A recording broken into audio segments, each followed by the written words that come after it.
Hi, and welcome to Mondays at the Do. I'm Tracy Williams, Director of Special Events at Dusable Museum, and today we're going to talk with our President and CEO of Dusable Museum, Miss Perri Irmer. Perri, welcome to Mondays at the Do. We're glad to have you here with us. Thank you. This is so exciting and so much fun, and it gives us a chance to showcase our marvelous, talented staff at Dusable and really connect with folks. So hi out there, everybody. Come to the Dusable.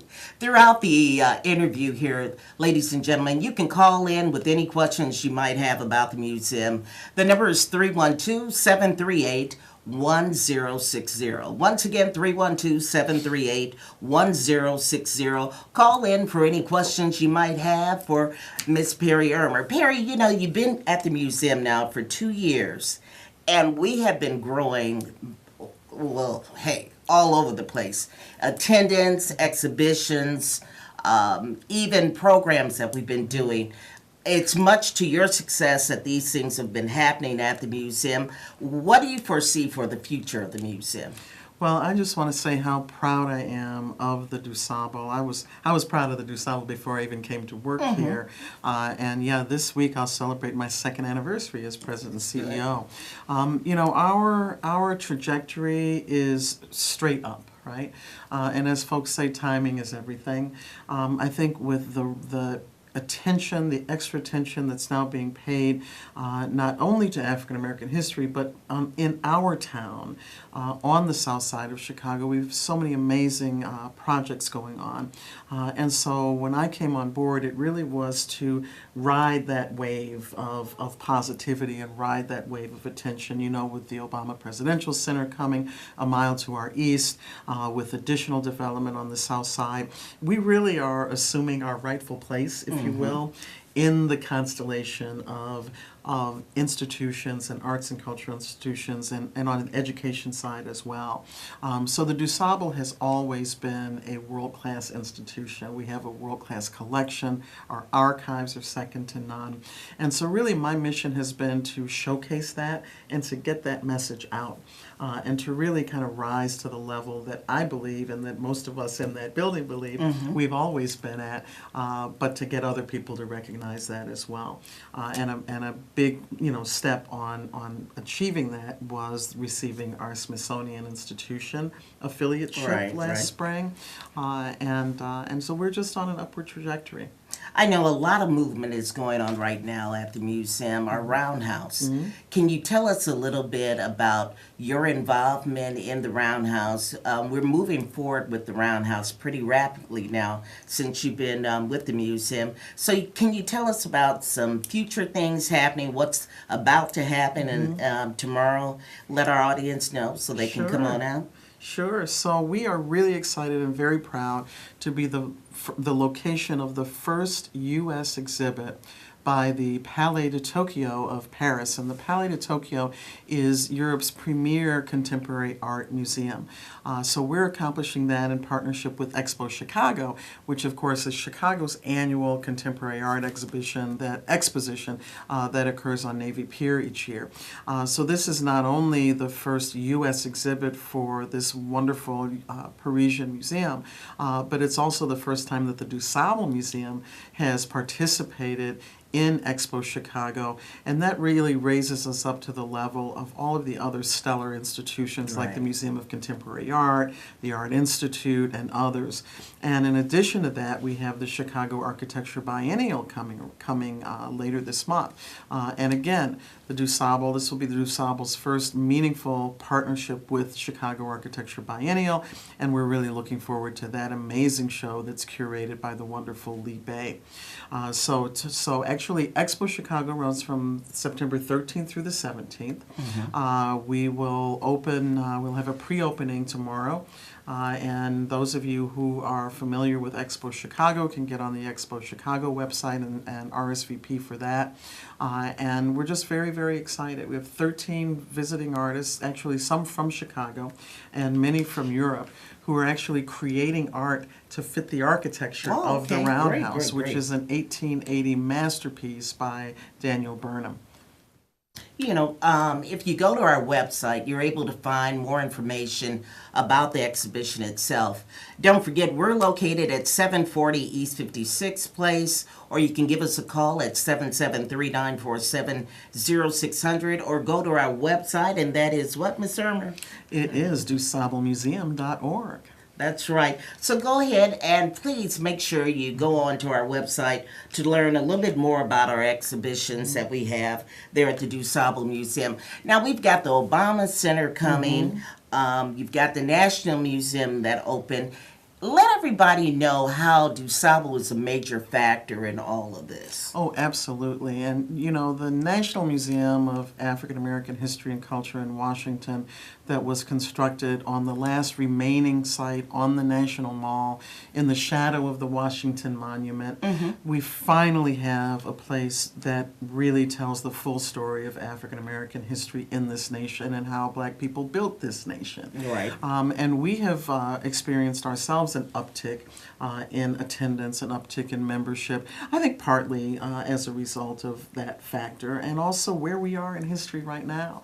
Who would have thought that we would be fighting another civil rights challenge in 2017 going into 2018? So our mission to educate all people on African American history through our art, through our culture, is really our chance to reclaim that narrative that so often is kind of hijacked by folks who don't really have our story in mind, that tell stories that make other folks feel comfortable but don't necessarily reflect the true history of Africans in America. So, of course, with the attention on our first Black presidents, Presidential Center, and the work of the Obama Foundation, being probably less than a mile from us to the east, we really will be partner institutions. So we're in discussions now about how that occurs and doing some shared programming. We're looking forward to potentially having an exhibit, a co-curated exhibit at the Dusable, which will also highlight the Obama years in the presidency and then also showcase what the new Obama Presidential Center will look like. So I'm really excited. They're projecting to be attracting over 700,000 new visitors a year to the Obama Center, and we're hoping to capture, I would say at least 70% of that, wouldn't you? Well, do you think, will we have like a shuttle that will kind of go from one institution to the next? Yes. Where people will have like a central area where they can park and be able to visit all the museums all at one time? Well, that's the idea, and of course that's why we began organizing Museum Campus South with Dusable in the lead, and that really takes into account all of the wonderful museums and cultural institutions that are really within walking distance of each other right there on the south side. And then in terms of the transportation down the Midway, Jackson Park and Washington Park are actually connected to each other by the Midway. And so there are many plans that are being discussed, none that I can say are finalized yet, but for transportation shuttles and different ways to get from one institution to the other and to all of the other institutions in the area. So, this uptick, this success of the Obama Presidential Center really will help all of our institutions, but most especially the Dusable, because we are the complete story. Right, and we really are not separate from the Obama Foundation story, the Obama Center story. We are really the entirety of it, and with them, I'm hoping that we'll continue to make history as we move forward together. Now, this is your first time ever working in the museum field. I know, for a fact that you were attending at various museum events that we had at the museum. Why Dusable Museum out of all the other African museums, in the country? Well, it's interesting. When I got the call to ask if I was interested in heading the Dusable, I didn't hesitate for a second. As you know, I'm born and raised in the neighborhood. I've been coming to the Dusable almost my whole life, although the museum is a couple of years younger than I am. But raised my 3 children going to the museum. They're all grown now. I got my 2 granddaughters coming to the museum. So for me, it was a calling to community and to support our Black community and to support an iconic Black institution. You know, there wouldn't be a National Museum if it weren't for the Dusable Museum, if it weren't for our founder, Margaret Burroughs, who also co-founded the Association of African American Museums, to which we all belong.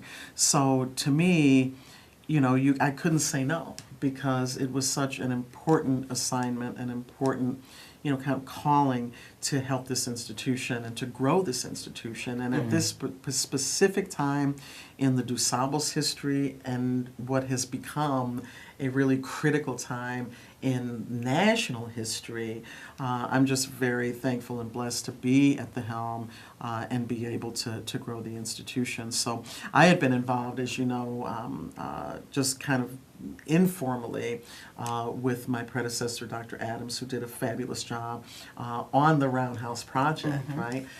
Because that's really my background, is in architecture and real estate and development and managing large public works projects. So I'm very excited about the Roundhouse. You know, we just unveiled our new courtyard, which the mayor and the park district were very helpful in. They sponsored that entire project, and now we can move on to the building itself, which is a masterpiece and which really will create new revenue streams for the Dusable, so that we can be financially stable. You know, it's always a challenge with any independent arts and culture organization to keep raising that money, you know, you cannot really rely on government funding at this point. So we really try to raise as much as we can through foundations, through membership, through individual donors, but creating those additional revenue streams is really critical to us at this point in time. Is there a timeline as to when we're looking at trying to open up the Roundhouse? Well, I tell you, the board has to analyze a lot of the things that I'm bringing to the table now, and the board has to really make a decision in terms of which financing model we'll use.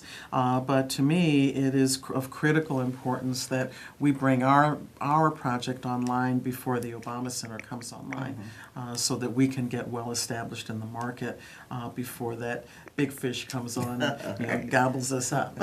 We've got a caller on the line. Caller, what's your name? Hello. Hi, how are you? What's your name, caller? Hi. I'm Denise. Hi, Denise. Thanks for calling in.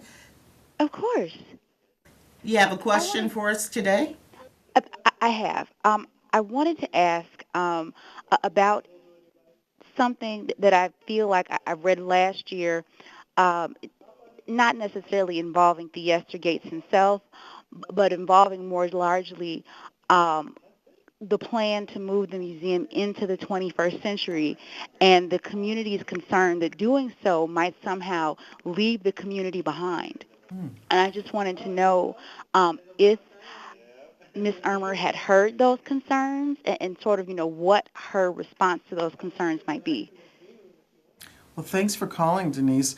I think you're referring to some items that were in the press shortly before I started at the Dusable, and there was a concern that the Dusable would lose its independence, that we would somehow be, gobbled up or subsumed by another institution. That is absolutely not the case. We are the oldest independent Black museum in the nation, and we intend to remain forever an independent institution. So in terms of bringing us into the 21st century, we all must live in the 21st century now and beyond.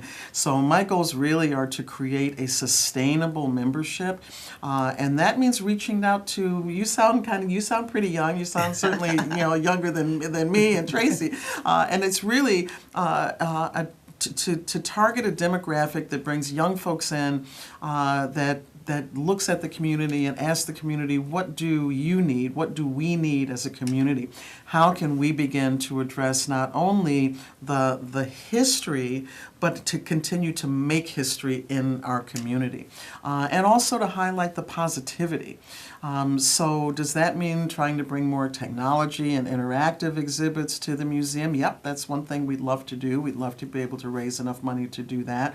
But more importantly, it's about the community itself, about telling our stories through a Black Chicago lens, about having the independence as an institution to be a comfortable place, but sometimes have uncomfortable conversations in that place. So what I would really like to see happen with the Dusable is that we become that venue for dialogue on issues that affect our community. So, we've always been more than just a museum in the traditional sense. And actually, most Black museums are more than museums. We really serve as icons and cornerstones in our communities. And of course, the Dusable is no different in that, but we have been an industry leader in that And I all think along. something that you're doing this year, as we go on to next year, we're bringing in guest curators. Yes. So there's a flair and a support for helping, various people that do curate exhibitions. We're bringing a different flair, and you're getting folks from all around the country that are coming in. Oh my gosh, yeah, we have, we really have attracted a lot of partnerships and collaborations Right. all over Chicago and nationally and even internationally. We just got a request from a museum in Brazil a few weeks ago to Great. borrow a piece from our collection. We work very closely with our diplomatic community. Many of our consuls general from the African diaspora have come to speak at the Dusable. So we're looking to do potential partnerships with museums and educational institutions in South Africa, in Haiti, in Cuba. And this is all part of educating ourselves and educating everyone on the connectivity between Black people all over the world. So it's not just about African American history, but it's also about African history, because we didn't start with slavery. Oh, right. You're right. correct. Our heritage, our histories, our cultures go back, millennia. And so we're really wanting to make that connection, and particularly to our youth, and particularly to be a real educational institution where folks of all colors and all nationalities can come to learn about our contributions to society. Once again, don't forget the Dusable Museum. We're located at 740 East 56th Place, right here in Chicago, Illinois. If you're in the suburbs, please come on out and visit us. We're right on the corner of 57th and Cottage Grove. Give us a call for more information on what we have going on at 773-947-0600. You can also go to our website, www.dusablemuseum.org. Sitting here talking to Ms. Perri Irmer, the president of Dusable Museum. Perri, we've got a lot of events that we have. We just got off of a lot of stuff we did during the summertime. And I'd just like to ask you, in terms of future events, what do you see happening? We had our 43rd Annual Arts and Craft Festival. Yep. We continue to have a successful jazz series, Sounds of History jazz series, as well as our movies in the park. I know coming up in 2018, we're hoping to institute some new things and really use all of the grounds of the museum. Especially, we've got Chance the Rapper on our board, and a lot of people calling. What's Chance going to do next? Well, I know there's some things in the making. Can you kind of give us a sneak preview of what we have to look forward to in 2018? Sure. Well, in addition to some really exciting exhibits and hopefully some big announcements relative to the development and expansion in the Roundhouse property, we're looking to actually create the nation's first African American Museum campus. So looking to do a new streetscape on 57th Street with the cooperation of the city and the mayor's office and the Department of Transportation.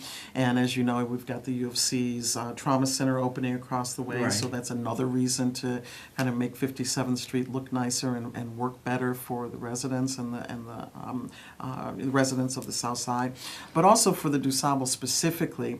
I'd love to be able to expand our summer jazz series. That's your baby, and you do a fabulous job with it, Tracy. And we're like a Ravinia South. Oh, yeah. Folks come out. We get anywhere between 2,000 and 3,000 people And right now we do that once a month in the summertime. You and I have talked about too the potential of bringing in outdoor theater. You know, back in the day, you know, when we went to the Court Theater, it was an outdoor venue, and so I'd love to see that come back to Washington Park. The conversations I've had with the city are, look, we're in Washington Park, the Obama Center's in Jackson Park. We're looking to really brand Washington Park and really activate it to the greatest extent possible. Why? Because that brings investment, it brings activity, it brings community development and safe spaces for our folks in Washington Park, Washington Square Park, Inglewood, Woodlawn, all of the communities that heretofore have been disinvested in. And so I want the Dusable to really be that engine to bring as many events as we can. Now, of course, Chance is interested in doing a big event for us next summer. I don't have a date for it, Cross our fingers. but I have no doubt that it will happen. And I don't dare scoop him on this show, but we are in discussions right now to look at dates for that.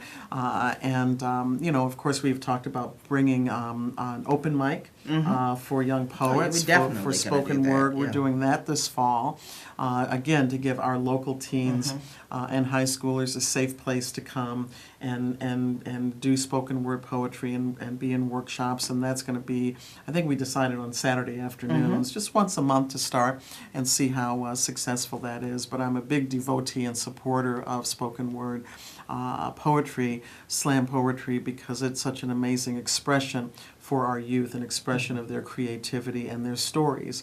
And I think elevating it to be at the Dusable will get a broader audience and have some of these decision makers come and hear what our children are having to say about their day-to-day lives and how to help our communities.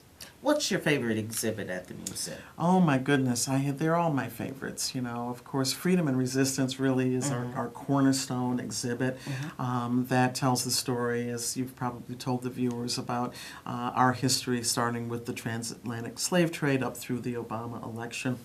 As I mentioned, we're looking to co-curate an exhibit that kind of picks up from there and talks about the Obama years. So I think, though, once we have that going, it'll be really comprehensive.